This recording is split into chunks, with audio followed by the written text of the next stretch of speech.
안녕하세요. 돈워리 BFP 운영하는 이호영입니다. 여러분 국세청에서 얘기하는 절세의 끝판왕이 혹시 뭔지 아십니까? 국세청에 얘기하는 절세의 끝판왕은 비과세 소득입니다. 비과세 소득이 그렇게 이제 흔하지 않고 또 이렇게 세금에 전에도 이제 면세랑 비교해서 말씀드렸지만 아예 그 세금 자체를 갖다가 계산 자체 안 하기 때문에 비과세 소득을 그냥 빼버리거든요. 그러니까 이제 뭐 예를 들면 연 2천만 원까지는 연금 안 내고 뭐 세금은 일부 내지만 뭐 이제 그런 것들처럼 이게 그렇다고 이제 저희가 2천만 원 벌자고 이 세상을 살진 않잖아요, 그죠? 그런데 이제 어쩔 수 없이 생기는 그런 것들이 있을 때는 그런 것들은 좀 이렇게 인정해 주겠다 이제 그런 얘기죠. 그런데 이제 그 직장인들한테도 그런 절세가 되는 소득 중에 제 최고봉은 이제 비과세다 이렇게 보실 수가 있어요. 그래서 제가 오늘 아침에도 아침 방송 이렇게 보다 보면 셀러리맨들이 제일 중요시하는 게 이제 일단 비과세 저축이 어떤 거냐 이제 그런 걸 제일 먼저 따져요. 그런데 비과세 저축이 이제 이자 소득세를 안 내게 해주고 이자 소득세를 안 내니까 금융소득과세에 빠지고 뭐 이런 내용들이잖아요. 실제로 내가 하루에 한 날에 30만 원씩 낸다고 그러면 예를 들어서 10%라고 칩시다. 이자를 1년에. 그럼 1년에 360만 원. 360만 원 냈을 때 이자가 10%면 36만 원. 근데 이제 적금이니까 18만 원 정도 이렇게 되는 거죠. 그럼 이제 18만 원에 세금 20%라고 치고 15.4% 이렇게 나오니까 그리고 그것도 이제 되게 3만 얼마예요. 사실은 따져보면. 근데 그 비과세 때문에 이제 비과세 저축 30만 원 하는 거잖아요.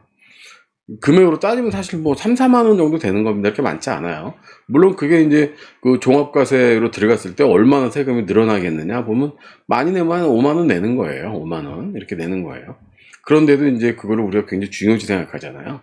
근데 여기 이제 오늘 나와 있는 것처럼 제가 최근 몇 주 동안 직무발명 보상제도에 대해서 계속 말씀을 드리고 있는데 이 직무발명 보상제도는 물론 이제 그 회사에서 이런 제도를 채택해야 되는 부분도 있지만 직장인들 입장에서 보면은 어마어마한 매력이 있죠. 700만 원까지 연간 비과세 소득 처리가 되기 때문에 대단한 겁니다, 사실은. 이런 그 비과세 소득 자체가.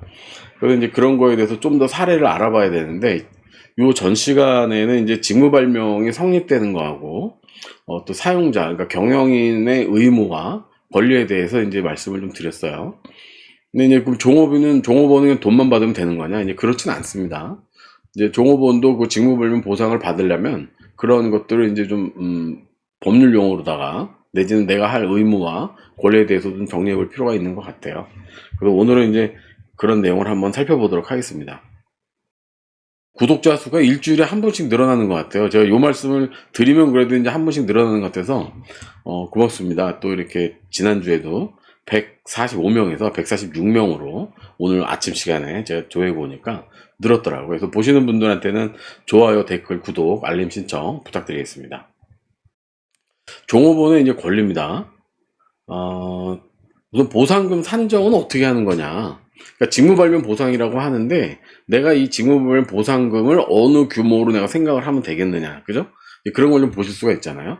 그래서 뭐 예를 들어서 글로벌 그룹처럼 매출 단위가 이익이 막 10조, 뭐 5조, 뭐 1조 이상 이렇게 나는 회사하고 그 다음에 이제 우리 회사 매출 자체가 뭐 100억 단위 이 밑에 있다던가 뭐 이런 경우에 이 그 직무발명 보상금으로 산정될 수 있는 금액들이 이제 얼마나 될 거냐 이제 그런 얘기죠. 그래서 저희가 이렇게 말씀 들어봐도 글로벌 그룹에서 뭔가 소송을 해가지고 직무발명 보상금을 받았다 그러면 100억 전후로다가 이렇게 결정이 되는 경우들이 많아요. 워낙 매출 자체가 이제 몇십조, 뭐 몇백조 뭐 이렇게 나가니까. 그렇지만 이제 중소기업 규모로 갔을 때는 보상금 규모가 보통 억 단위에서 이제 플러스 마이너스 되는 그런 내용들이 있는데 왜 그렇게 말도 안 되게 적은 금액들이 보상금으로 이렇게 나와 있느냐 지금 현재 사례들이 이제 그거 이제 가늠을 해보시려면 여기 이제 그림을 좀 참고하시면 돼요. 그래서 이제 기존 매출이 있고 우리가 특허라는 그 이제 아이디어가 생겨서 특허권을 적용을 했을 때 특허 때문에 발생하는 이제 매출이 추가로 더 있는 거죠. 그러면 이제 뭐 뒤에서 말씀드리겠지만 그럼 특허 매출은 어떤 거를 얘기하는 거냐. 근데 이 특허 매출은 플러스라는 의미도 있고 마이너스라는 의미도 있어요. 그래서 이제 기존 매출에 특허 매출이 나왔을 때 이 특허 매출도 매출액, 특허 매출 자체를 우리가 볼 수는 없고, 그 중에 이제 통상 실시로 얻을 수 있는 매출이 있고, 전용 실시로 얻을 수 있는 매출이 있어요. 그러니까 좀 쉽게 말씀드리면, 통상 실시는 그냥 원래 직원이기 때문에 이 직원이 그냥 이 회사에서 근무하면서 개선 아이디어 정도로 해가지고 했을 때도 이 회사는 쓸 수가 있거든요. 굳이 보상금을 주지 않더라도.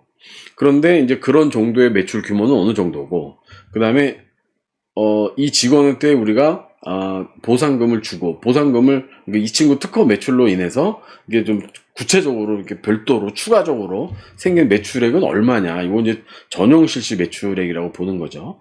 그래서 이제 그 전용 실시 매출액의 일부 퍼센트를 직무발명 보상금으로 이제 산정할 수 있는 거예요. 이런 정도로 내용을 이해하시면 아마 직무발명 보상금이라는 게 이제 이렇게 산정이 되는구나. 그러면 이제 여러분들이 봤을 때 우리 회사 매출이 만약에 뭐 50억 정도, 뭐 100억 정도다, 이렇게 봤을 때 1억이 큰 돈인지 작은 돈인지 느낌이 좀 오실 거예요. 매출 100억인 회사가 영업이익이요, 평균 5% 정도라고 봅니다. 그럼 이제 5억 정도 생기는 거잖아요. 회사 영업이익 자체가 5억이 생기는 거예요. 그럼 그 중에 특허 매출로 전용 실시 매출로 발생하는 거는 얼마 정도 될 거냐, 이제 그런 얘기거든요. 그럼 이제 100억 중에서 뭐 10%라고 보면 10억이잖아요. 그럼 10억에 예를 들어서 5억이니까 10억으로 10분의 1로 축소하면 5억이 5천 정도 되잖아요. 영업이익 자체가. 그러니까 이제 그럼 5천만 원 중에서 내가 얼마 정도 받을 수 있는 거냐, 이제 그런 의미로 보여지는데, 그러면 연간에 700만 원이면 적어요, 많아요? 적지 않죠. 700만 원이면 적지 않은 금액이에요. 물론 혼자 가져갈 때는 많지도 않죠. 그런데 이제 그 사용자, 회사 입장에서 볼 때는, 만약 공동 발명을 했어. 1인당 700만 원씩 준다 그러면 1,400만 원이 나가잖아요. 그러면 이게 적은 매출이에요? 적은 금액이에요? 낮은 금액이에요? 많은 금액이죠. 혼자 받을 땐 700이지만 회사에서는 700 주면 1,400씩 나가니까 적지 않은 금액이 나가죠. 이런 정도로 우리가 좀 이해를 해보실 수가 있어요. 그렇지만 받은 사람은 어때요? 내 근로소득 700만 원하고 이런 직무발령 보상금으로 받는 비과세소득 700만 원. 일단 보통 20% 정도 세금 난다고 치면은요, 7, 24, 140만 원 정도 세금으로 빠지잖아요. 근데 700만 원은 어때요? 온전히 700만 원이죠. 그리고 여기에 이제 건강보험하고 뭐 국민연금하고 붙잖아요. 비과세 소득은 어때요? 안 붙죠. 그런 것들이. 그러니까 내 입장에서는 온전히 700만 원인 거죠. 근데 실제로 근로소득으로 700만 원 하면 140만 원, 뭐 20%, 평균 20% 뛴다고 하면 140만 원 하고, 그 다음에 거기 국민연금 건강보험 빼면 한 150만 원 정도 빠지는 거죠. 그러면 이제 내가 받을 수 있는 거는 이제 550만 원 정도 이렇게 받는다고 보시면 돼요. 그러면 150만 원이면 골프 몇 번째로 갈 수 있으실까요? 이제 그런 정도를 가늠해서 생각해 보시면, 내가 이런 혜택이 있구나. 그리고 150만 원이면은 4인 가족으로 쳤을 때 1년에 외식 몇 번 할 수 있을까요? 그리고 요즘 그 호텔 뷔페 같은 데 보면은 1인당 한 10만 원 남짓 이렇게 하던데, 뭐 비싼 데는 막 18만 원도 가고, 4인 가족이 한 번은 갈 수 있잖아요. 그죠? 한 번, 한 번 더, 두 번 정도, 1년에 두 번, 뭐 생일 때 한 번, 아빠 생일 때 한 번, 크리스마스 때 한 번, 두 번은 갈 수 있을 것 같아요. 예. 그 좋은 경험이죠, 아이들한테. 예. 이제 그런 정도로 이제 가늠해 볼 수 있는 것 같습니다. 근데 이제 150만 원씩 10년을 저축하면 1,500만 원이니까, 또 와이프한테 1년에 한 번 옷 150만 원짜리 사준다 그러면 명품이잖아요. 명품 아닐 수도 있겠네요. 그 정도면 괜찮죠. 예. 그런 정도면 나쁘지 않는 것 같아요. 그래서 이제 그런 정도로 정당한 보상금이 산정이 되는 전체적인 개념, 왁구, 이런 걸 좀 말씀을 드렸어요. 그 다음에 이제, 그래서 이제, 종업원의 권리는 보상금 청구권이 발생을 하는 거예요. 직무발명 보상 청구를 신청을 하면, 이제 그 심의위원회에서 심의를 하고, 그러면 사용자에서는 그거를 이제 직무발명이라고 통보를 하죠. 4개월 이내에. 지난번에 이제 4개월이 되게 중요하다고 말씀드렸잖아요. 그래서 이제 내가 그 직무발명자라고 되게 되면, 나는 이제 그 직무발명 보상금을 청구할 수 있는 권리가 나한테 생기는 거예요. 그런데 이제 직무발명 보상금 대상자라고 이제 내가 선정이 되는데, 그러면 이제 어떤 사람이 직무발명, 발명자냐, 직무발명자냐, 그런 걸 우리가 따져볼 수가 있는데, 공동발명자라고 이제 더 표현하면 좋을 것 같은데, 이 직무발명의 공동발명자로 되는 거. 예를 들어, 우리 부장님이 내가 이거 하는데 엄청 도와줬어. 우리 과장님이 이거 하는데 엄청 도와줬어. 우리 사장님이 도와줬어. 그런데 도와준 내용을 보니까 회사에 그런 실험 기구, 또 그런 작업 기구들을 갖다가 내가 쓸 수 있게 제공을 해주셨고, 그 다음에 그런 그 뭐 야근할 때 뭐 이렇게 밥도 사주고 고기도 사주고 막 그런 걸 되게 열심히 해주셨어. 그럼 그분이 내 공동 발명자가 될 수 있을까요? 아니면 뭐 작업 따위를 내가 막 하다가 급하게 써야 되는데, 사장님이, 야, 내가 갖다 줄게. 그러고 갖다 주셨어요. 그런 걸 100번 하셨어. 그럼 그분이 공동 발명자가 될까요? 아니라는 거죠. 네. 근데 그런 정도는 그냥 그 회사가 갖는 통상 실시권의 혜택에 들어간다. 근데 그 양반을, 그걸 도와준 사람들을 갖다가, 직무발명 보상의 공동 발명자라고 볼 수가 없다. 이제 그런 말씀이에요. 그런데 보상금 청구권이 내가 생기잖아요. 생기고 그 기산점은 10년입니다. 10년. 근데 이걸 10년으로 둔 이유가 있어요. 왜 10년이지? 한 30년 해주면 안 되나? 뭐 이런 거예요. 보통 특허가 출원이 되고 나면 보통 5년에서 7년 사이에 이제 사업화 돼가지고 돈을 많이 번다고 그래요. 그 기술로 인해서. 그 이제 일반적인, 뭐 예전엔 7년이라고 그랬는데 요즘 땡겨지는 감도 있습니다. 3년에서 5년인 경우도 있고, 뭐 직시 나타나는 경우도 있고, 그런 경우들이 있어요. 그러면 실제로 이 특허 매출을 내가 산정할 수 있는 건, 내가 이 특허를 출원하고 나서 5년이나 7년 전후로다가 발생하는 매출에 대해서 내가 이제 볼 수가 있고, 그때가 금액이 제일 많은 거죠. 그다음 10년 정도면 사실은 내가 이제 이 특허로 인해서 발생한 매출로 회사가 올릴 수 있는 이익은 많이 올렸다. 이제 그런 정도로 보시는 거고, 또 그걸 무한정으로 인정해주면은 또 이제 사용자들 입장에서 좀 불합리한 부분도 있다고 생각을 하는 것 같아요. 그래서 이제 기산점부터 10년이다. 이렇게 얘기를 하고 있습니다.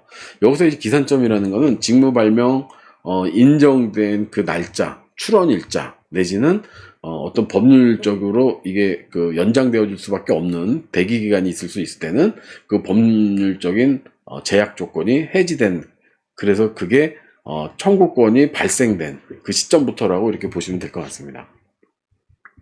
그리고 세 번째는 이제 회사가 특허 매출로 좀 상승은 했는데 이게 그냥 일반적인 통상 실시로 발생할 수 있는 매출이냐, 아니면 독점 실시로 인해서 발생할 수 있는 매출이냐, 이걸 이제 아까 구분한다고 그랬잖아요. 그래서 일반적으로 봤을 때 이 정도 매출 상승은 그냥 통상 실시로 발생한 매출 정도다라고 할 때는 이제 직무 발령 보상으로 추가적으로 내가 얻을 수 있는 건 없다. 이제 이런 정도로 보시면 되죠.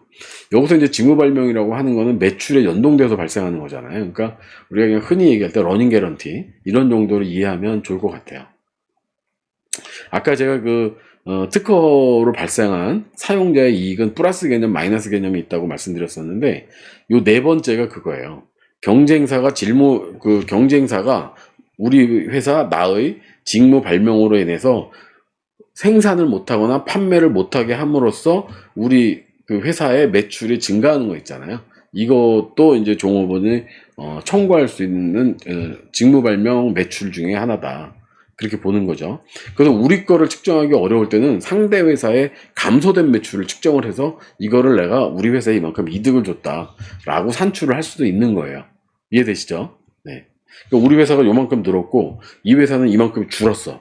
그러면 이걸 플러스 하면 되는 거예요. 이렇게 이거 플러스 이렇게 하시면 되는 거죠. 그리고 이제 또 보면 이게 좀 혼란이 있어요. 이거는 말씀을 좀 드리는데, 이게 이제 판례로 나왔던 것들이니까 여러분들이 좀 아셔야 될 것 같아요. 건설업의 특허가 굉장히 많습니다. 굉장히 많아요. 그리고 연구도 굉장히 많이 합니다. 근데 직무 발명이 공사를 수주하고 시공할 때 유일하게 주된 원인이 돼야 된다. 이렇게 지금 정리가 되고 있거든요.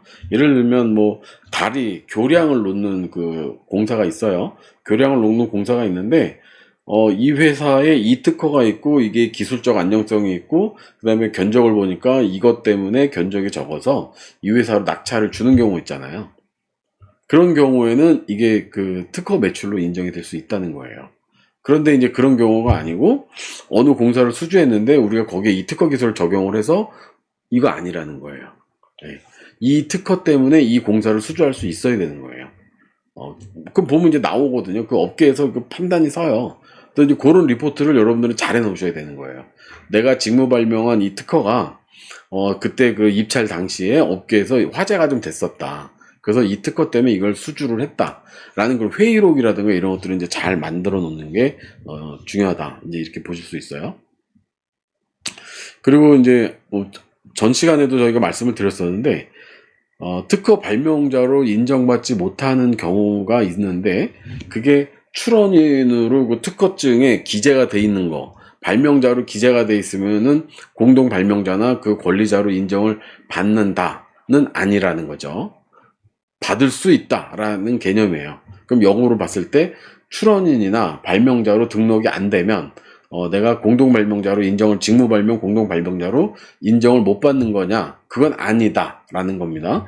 이 사람이 어떤 기록이나 내용이나 그런 걸로 봤을 때 공동 발명자로 들어가 있으면 언급이 되고 있으면 이 사람은 공동 발명자로 인정이 된다. 그런데 이제 출원인으로 안 들어가 있고 발명자로 안 들어가 있다 하더라도 직무 발명 신고서에는 넣어주는 게 좋아요.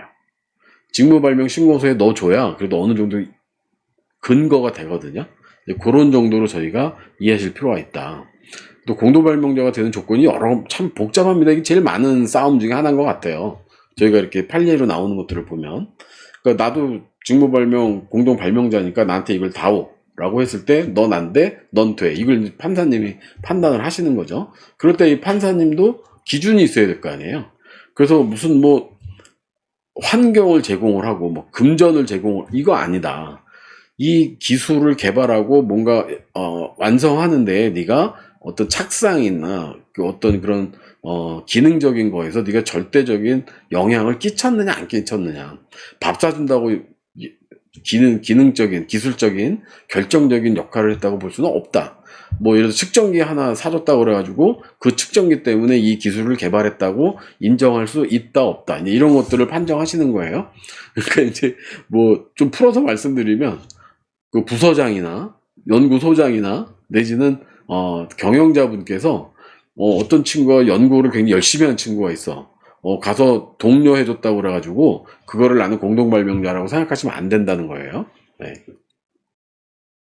그리고 이제 직무발명자가 퇴사를 합니다. 이 직무발명자가 다른 사원한테 내가 이런 혜택이 있는데 이걸 너한테 내가 너 주고 갈게. 이럴 수 있잖아요. 그죠? 그걸 인정 못 한다는 거예요. 예를 들면 비슷한 사례가 되는지 모르겠는데 외제차 중에요. 원래 샀던 차주가 있고 그 차를 중고차로 인수하는 고객이 있잖아요.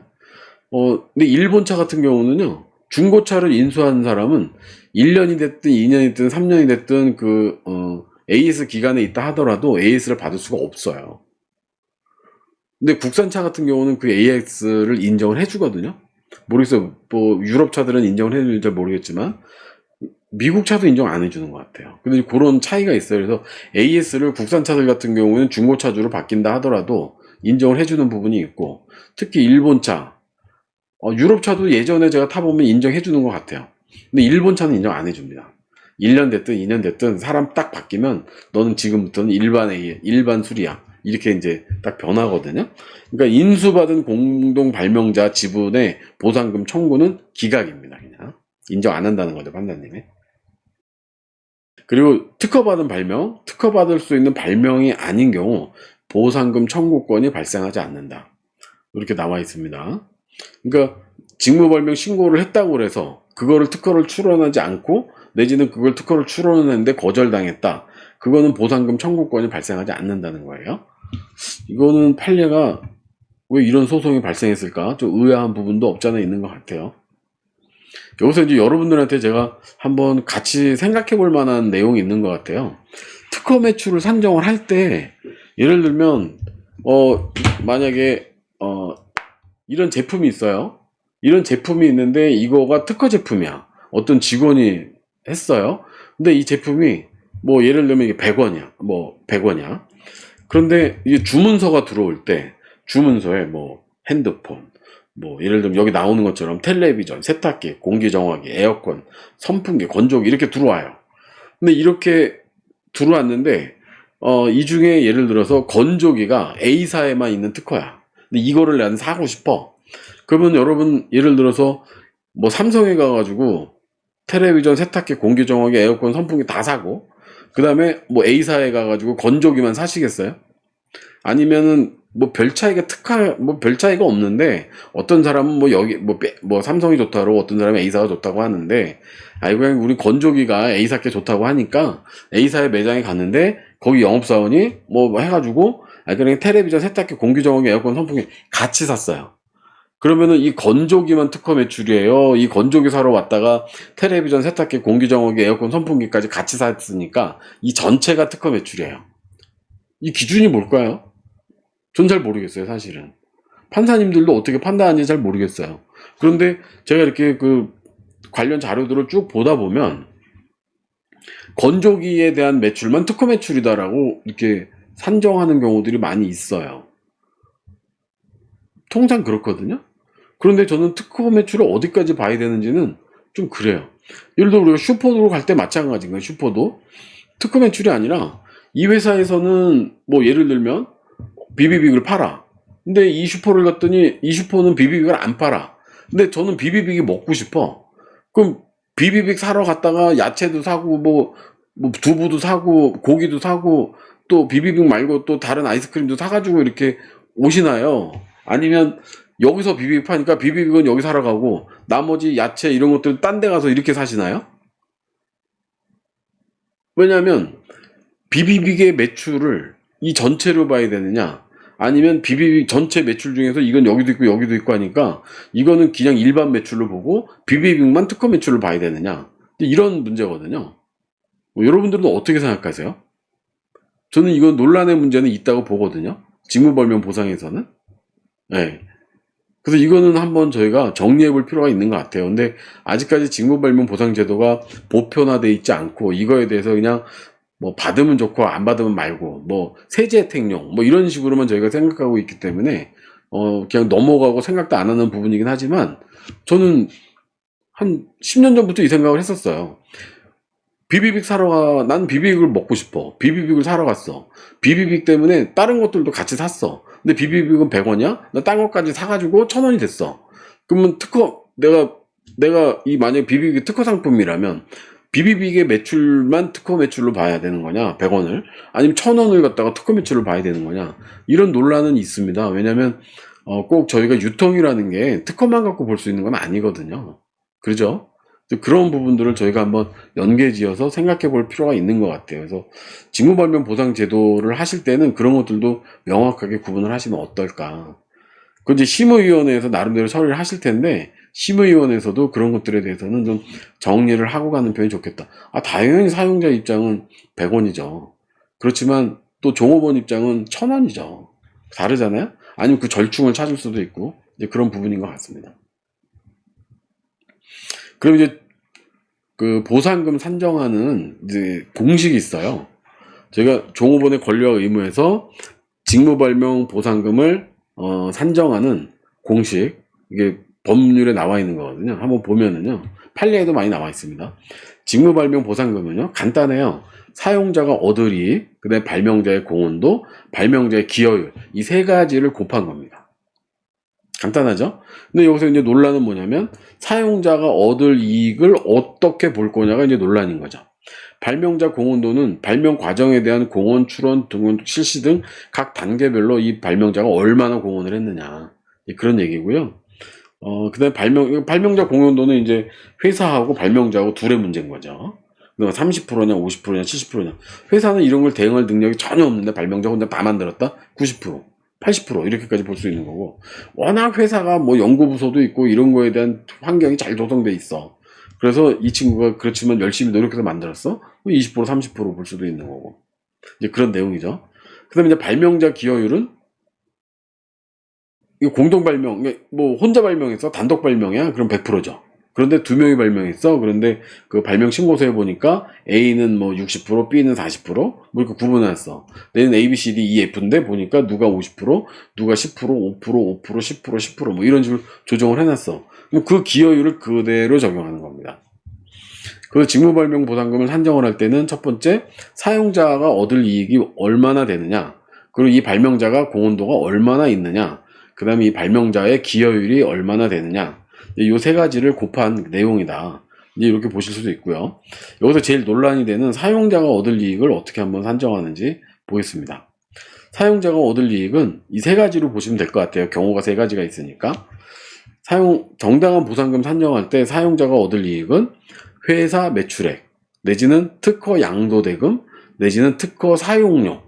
요게 뭐냐면 이제 직접 내가 판매했을 때, 내지는 내가 이거를 권리를 팔았을 때, 내지는 이거를 내가 빌려줬을 때, 이제 요런 내용이거든요. 또 그 금액을 해가지고 독점적 기여율을 이제 저희가 뽑아야 되고요. 그 다음에 거기 실시료율을 곱해서 하게 돼 있습니다. 근데 판시에 보면 특허 양도대금은 사용자가 얻은 이익으로 이제 판시를 하고 있어요. 그리고 사용자가 얻을 이익은 경쟁사로 하여금 직무 발명을 실시할 수 없게 하는 것도 포함이 돼 있다. 물론 저희가 늘어나진 않았더라도 얘네가 줄었으면 우리 이만큼 직무 발명 때문에 유지했다라고 이제 보는 측면이 있다는 겁니다. 이렇게 사용자가 얻을 이익은 세 가지로 저희가 요약해서 볼 수가 있습니다. 그러면 이제 이 사용자가 얻을 이익 중에서 독점적 기여율, 요거는 이제 어떻게 우리가 보면 좋겠느냐? 요거가 이제 통상실시권, 전형실시권 얘기인 거예요. 그래서 우리가 그냥 내비둬도 직무발명 보상제도가 없어도 종업원이 이런 기술을 발명을 했으면 얻을 수 있는 이익이 있잖아요. 그죠? 그래서 이 통상실시권을 초과하는 배타적 독점적 이익을 독점적 기여율이라고 보는 거예요. 그래서 직무발명을 통해 얻은 초과 이익 중에서 특허권 독점으로 인한 부분의 비율이 얼마나 되느냐, 요걸 우리가 산정을 해야 되는 거죠. 그래서 예를 들어서 매출액 증가율을 기준으로 독점적 기여율을 산정하고요. 아니면 특허 제품 매출액을 구분해서 선정한 매출액 대비 비율로 독점적 기여율을 산정하는 그런 경우도 있습니다. 그래서 이 독점적 기여율을 산정하는 게 사실은 어려운 방법 중에 하나예요. 이런 것들이 이제 전문가한테 이렇게 의뢰하시는 게 문제가 없어 보입니다. 네. 그래서 법에 가보면 뭐 예를 들면 이제 우리가 화학업계야. 근데 화학업계인데 특히 무슨 사출업계야. 근데 그 사출도 뭐 자동차에 관련된 사출만 하는 업계야. 근데 여기서 독점적 이익률을 뭐 50% 본다. 여기서는 10% 본다. 막 이러잖아요. 그 법에서는 누굴 따를 것 같아요? 50% 안 따르죠. 그렇다고 10%도 안 따르는. 중간이죠, 그냥 중간. 예. 제일 편하잖아요. 중간. 평균 내는 게 제일 편합니다. 물론 이제 평균으로 하더라도 판사님이 이제 판단은 하겠죠. 어떤 그런 회사적인 상황 같은 거, 뭐 직원 수라든가 매출액이라든가 아니면 뭐 그 근무 환경 이런 것들을 판단해서 이제 선정을 하시겠죠. 그래서 저희가 이제 표로다가 다시 한번 보면 정당한 보상금을 산정하는 거는 기존 매출액에서 직무 발명 보상을 받은 이후에 그 다음에 이제 기존 매출액, 특허 매출액, 그거에 따른 특허 매출액 중에서 통상 실시 매출액, 전용 실시 매출액 이렇게 구분되어진다. 우리가 이렇게 이해하면 좋을 것 같습니다. 그 다음에 이제 나오는 게 실시료율이에요. 실시료율. 이 실시료율은 이제 발명진흥회, 특허청 산하기 이제 기관인 발명진흥회에서 나오는 그 책자가 있어요. 그 책자에 보면 이제 예시로다가 이렇게 실시료율이 나와 있거든요. 그러다 보면 적정 실시료율 그래가지고 업종별로 농림수산업, 전기전자산업, 기계기구산업, 금속산업, 화학산업, 뭐 의학, 생명공학산업, 의료, 의학, 제품산업, 뭐 통신산업, 자동차, 부품산업, 환경, 에너지 산업, 컴퓨터 부품 산업, 토목 건설 산업 이렇게 해가지고 구분을 좀 해놨어요. 또 여기에 대해서 이제 적정 실시료율을 뭐 1%서부터 많게는 15%뭐 이렇게까지 이제 선정을 해놨거든요. 그 중에서 보고서 저희가 적용을 하면 될 것 같아요. 근데 이제 좀 뭐 더 주고 싶다, 덜 주고 싶다 보면 그 이제 독일의 보상 지침이 있는 경우가 있어요. 전기 산업 같은 경우에는 5%에서 이제 50%까지도 인정을 해주고 기계기구 산업은 이제 10%에서 33%, 뭐 화학은 2에서 5%, 의학 생명공학은 2에서 10% 정도 제약산업인 경우에 워낙 이제 독일 같은 경우 제약산업을 많이 하니까 이제 이렇게 나오는 것들이 있습니다. 그래서 저희가 그런 것들도 뭐 경우에 따라서는 참고하시면 좋을 것 같아요. 그러니까 이거는 뭐냐면 예를 특허 매출이 나가 이만큼 있어. 그 중에 요만큼으로 줄여버리겠다는 거예요. 그래서 이제 실시료율은 근데 법적으로 적용하게 돼 있기 때문에 저희가 뺄 수가 없어요. 이건 반드시 실시료율 중에서 적용을 하던가 여기에 애매하게 돼 있으면 여기 이제 유통 같은 거 빠져 있잖아요, 그죠? 근데 그런 경우에는 그럼 어떻게 적용할 건지 또 그런 것들 전문가 도움을 좀 받으셔서 결정하시기 바랍니다. 직무발명 보상에서 보상금 청구권이 10년이라고 말씀드렸잖아요. 그죠? 예, 그래서 우리가 권리 승계에 대해서 정하지 않은 경우에는 이제 출원일, 기산일로 봐가지고 10년을 이제 산정하면 되는 거죠. 그리고 직무 발명 후에 퇴사하여 10년 이내에 보상금 지급을 신청한다. 그거는 그 청구권이 살아있기 때문에 10년 이내에는 다 보상을 해주는 게 맞습니다. 근데 10년이 지나면 청구권이 소멸되기 때문에 할 수가 없어요. 예를 들어서 여러분 사기당했어요? 사기당했어. 그래서 내가 내지는 뭐 임금 청구가 있어. 근데 이런 걸 몇 년 내가 청구해야 될까요? 그것도 다 그 소멸 기간이 있습니다. 일반적으로 금전거래에서는 3년 정도로 제가 알고 있거든요. 그래서 이제 3년 이내에 내가 그런 것들을 청구하지 않으면 돈을 받을 수 있는 권리가 없어져요. 그러니까 그런 것들도 여러분 잘 챙겨 보시기 바랍니다.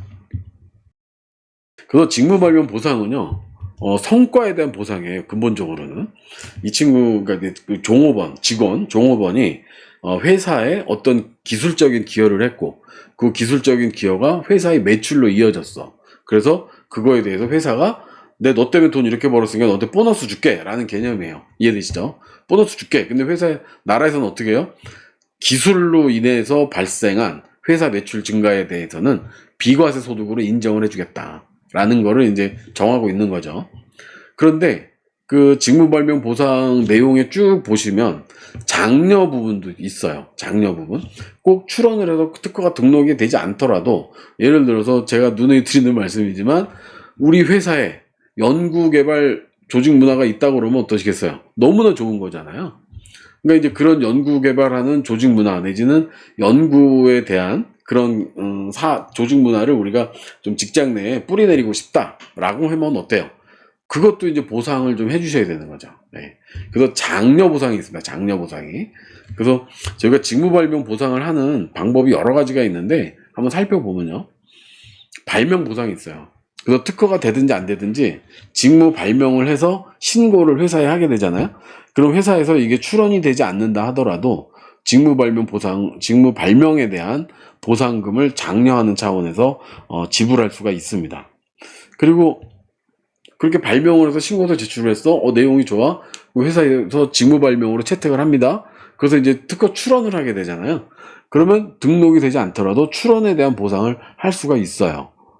금액은 정하기 나름이죠. 업체별로 조금씩 차이점은 있겠지만 회사 매출액이라던가 또 그런 회사 문화에 따라서 결정하시면 될 것 같습니다. 그 등록 보상이라는 것도 있어요. 아이디어를 냈고 그걸 특허를 출원을 했는데 그 등록까지 됐어. 너무나 기쁜 일 아니겠습니까? 그 대학 붙은 거랑 똑같은 거죠. 그래서 이제 이거에 대해서 직무발명 보상 심의위원회에서 등록에 대해서 보상을 하는 거죠. 이런 것들은 대부분 이제 성과 보상이긴 하지만 그 매출이 아직 발생된 부분이 아니기 때문에 금년을 정하죠. 일정 금액을 뭐 10만 원이냐 100만 원이냐 정해서 줄 수가 있어요. 그리고 이제 뒤에 보면 이제 실시 보상, 실적에 대한 보상이 있어요. 그러니까 아까도 말씀드린 것지만 우리의 매출에서 사용자가 얻은 이익 내지는 얻을 이익에 대해서 실시 보상을 하게 되면 그 성과에 대해서 보상을 할 수가 있죠. 그리고 처분 보상이 있어요. 이건 아까 그 특허권 매매했을 때 발생하는 그 보상이잖아요.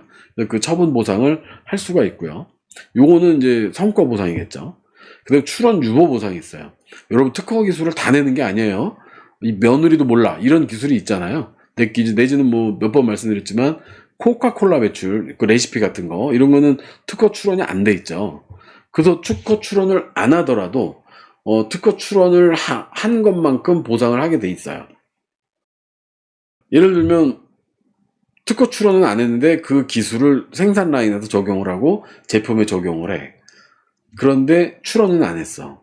그러면은 출원을 안 했으니까 회사는 사용자는 종업원한테 보상을 안 해도 되느냐라는 건 아니라는 거예요. 나중에 이걸 종업원이 소송을 내시면요 돈 다 주게 돼 있어요. 그럴 때는 약간 페널티도 있기 때문에 그 경영진에서는 좀 미리 챙기시는 게 필요할 것 같습니다. 그래서 출원, 유보 보상이 있다는 거, 이건 종업원도 마찬가지지만 사용자 측에서도 잘 알고 계셔야 된다. 예, 그렇게 보실 수 있습니다. 그리고 이제 기타적으로 이제 장려 보상이 있는데 심사청구 보상이라는 것도 있어요. 여러분들 그 특허를 출원을 하잖아요. 출원을 하면 심사를 해서 특허증이 나오는 게 아니에요. 출원을 하면 심사 청구를 따로 해야 돼요. 그래서 심사 청구를 해서 이게 패스가 되면 등록이 결정이 되고, 등록이 결정된 것들이 이제 비용이 또 입금이 수납이 되면 그때 이제 특허 등록증이 나오는 거잖아요.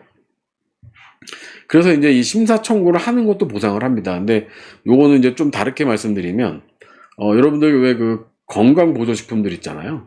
아, 남자한테 너무 좋은데, 남자한테 너무 좋은데, 막 이런 그 특허 출원 제품들이 있어요. 근데 그런 분들이 그 프레카드에 뭐라고 붙여놓냐면, 특허 출원 번호 제 몇 호 몇 호 몇 호로 이건 특허가 출원된 제품입니다. 딱 이렇게 얘기를 해요. 그 여러분들 그게 특허 출원 제품인지 특허증이 있는 제품인지 판단하시나요? 안 하시죠? 그런데 예를 들어서 심사 청구를 하잖아요. 그러면 거절 여부가 2년 이내에 나와요. 거절이 될 건지 안 될 건지 나와요. 그런데 건강보조식품 내지는 뭐 남자 정력에 좋은 식품 이런 게 여러분 그 의약품, 제약, 뭐 바이오 산업 이쪽이잖아요. 이게 특허가 그렇게 쉽게 나오겠어요? 안 나오죠.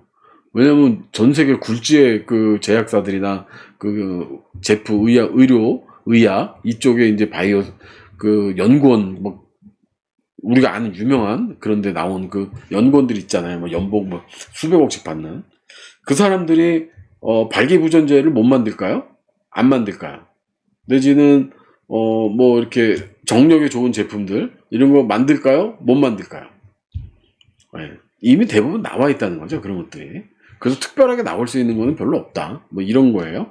그렇기 때문에 그런 정력식품들 같은 경우 정력 그런 관련된 그런 그 뭐 의약품 이럴 수 있을 의약품은 아니겠지만 그런 기술들은 대부분 출원만 해요.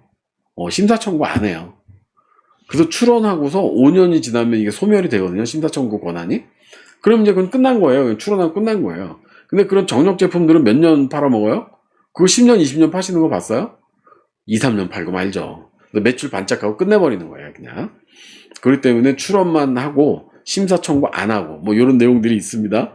뭐 여러분들 좀 생활 상식으로 아셨으면 해가지고 말씀드렸어요. 그 다음에 이제 또 방어 보상, 요건 실적 보상인데요. 예를 들어서 어떤 회사가 특허 출원을 했어. 근데 그 특허 출원하는 내용을 보니까 우리 회사 특허의 기술을 침해하는 기술을 낸 거예요. 그러면 아유 특허청에서 알아서 거절해 주겠지라고 생각할 수 있지만 이게 이제 저희 이 특허청 같은 경우는요. 최대한 이 기술의 진보성과 신규성을 최대한 알아내서 안 내주려고 하지만 낼 수도 있어요. 그 특허가 나오면 어떻게 돼요? 그때 분쟁이 더 심각해지거든요. 그러니까 그 특허를 출원을 했을 때 또 심사 청구가 들어가 있으면 미리 그런 기술들에 대한 정보를 알아낼 수 있으면 이런 것들을 저희가 먼저 그 특허청에다가 이제 진정서를 내는 거죠, 말하자면. 그래서 이제 출원을 해서 등록이 안 되게끔 거절되게 만드는 그게 이제 일종의 기술 방어 보상 중에 하나예요. 근데 그걸 못 해가지고 특허가 나왔어. 내지는 뭐 우리도 겨우 냈는데 보니까 특허를 나중에 또 누가 냈더라고요. 또 유사한 기술이 나와 있어. 근데 이 친구가 이걸로다가 막 제품을 만들고 이제 막 생산을 하기 시작한 판매 생산을 시작한 거예요. 그럴 때 그걸 찾아내가지고 이 회사가 기술 침해다 그래가지고 이 회사를 공격을 해서 우리가 이기잖아요. 그럼 여기서 못 하잖아요. 예. 근데 이런 경우는 이제 또 이게 방어 보상이라고 얘기를 합니다. 그래서 기술 침해 내지는 특허 출원에 대한 이의 신청이 성공했을 때는 방어 보상을 지급하게 그렇게 되어 있죠. 이 방어 보상은 사실 되게 어려운 부분 중에 하나예요. 근데 이 방어 보상으로만 먹고 사는 그 펀드 매니저들도 있잖아요. 그죠? 기술 특허 그런 그 저희가 고래라고 하는 그런 그 조직들이 있습니다. 저희 나라도 하나 몇 개 있죠. 하나가 아니라. 근데 그런 그 특허 관련 펀드들이 보면 수익률이 연간에 한 7.5% 정도 나온다고 그래요. 평균. 그래서 일반 펀드들보다 고수익은 아니지만 안정적인 수익을 낼 수 있는 그런 방편들 중에 하나다. 이렇게 보시면 좋을 것 같습니다. 그래서 다시 한번 정리해드리면 직무발명 보상으로 받을 수 있는 방법이 여러 가지가 있는데 우리는 보통 이제 성과 보상 내지는 실시 보상, 매출 보상 이런 것만 우리는 생각을 하잖아요. 그런데 이제 크게 보면 성과 보상, 장려 보상 이렇게 나눌 수가 있고 성과 보상에서는 이제 출원을 했을 때 등록이 됐을 때 실시를 했을 때 또 처분을 했을 때 내지는 출원 유보가 됐을 때 심사 청구했을 때 출원 방어를 했을 때 또 침해 방어를 했을 때 우리가 성과 보상을 받을 수가 있고요. 장려 보상에서는 발명 보상 제한 보상, 출원 유보 보상, 심사 청구 보상, 요렇게 이제 저희가 4가지 정도로 장려 보상을 볼 수가 있습니다. 그래서 요런 경우에 해당이 될 수 있는데 경영진 분들께서는 이제 장려 보상도 많이 고려하셔서 어떻게 하면 우리 회사 조직에 이런 그 연구개발 문화를 심어줄 것이냐, 녹여낼 것이냐 한번 고심해보면 좋을 것 같습니다. 네, 여러분 고생하셨습니다. 오늘도 우리 구독자 146명 뿐만 아니라 제 이 유튜브를 보아주시는 많은 분들을 대상으로 직무발명 보상제도 그 판례 사례에 대해서 좀 알아봤습니다. 그래서 종업원의 권리도 저희가 같이 봤는데요. 여기 이제 뒤에 빠진 부분들도 있어요. 뭐 예를 들면 영업비밀 보장이라던가 뭐 이런 것들이 있거든요. 비밀 보장 같은 거. 그래서 내가 직무발명을 해서 특허를 냈다 하더라도 이 특허를 내가 비밀리에 붙이고 있어야 돼요. 막 여기 동네방네 다니면서 떠들고 다니면 안 돼요. 그래서 그런 이제 영업 비밀에 대한 부분들도 있습니다. 그러니까 그런 것들 여러분들 종업원 입장에서는 조심하셔야 돼요. 나중에 영업방해로 고발될 수 있거든요. 그래서 오늘도 국가 제도를 활용하는 업무에 대한 이해를 돕기 위해서 제작한 내용으로 여러분들한테 좋은 정보를 전달했다고 나름 자부하겠습니다. 고맙습니다.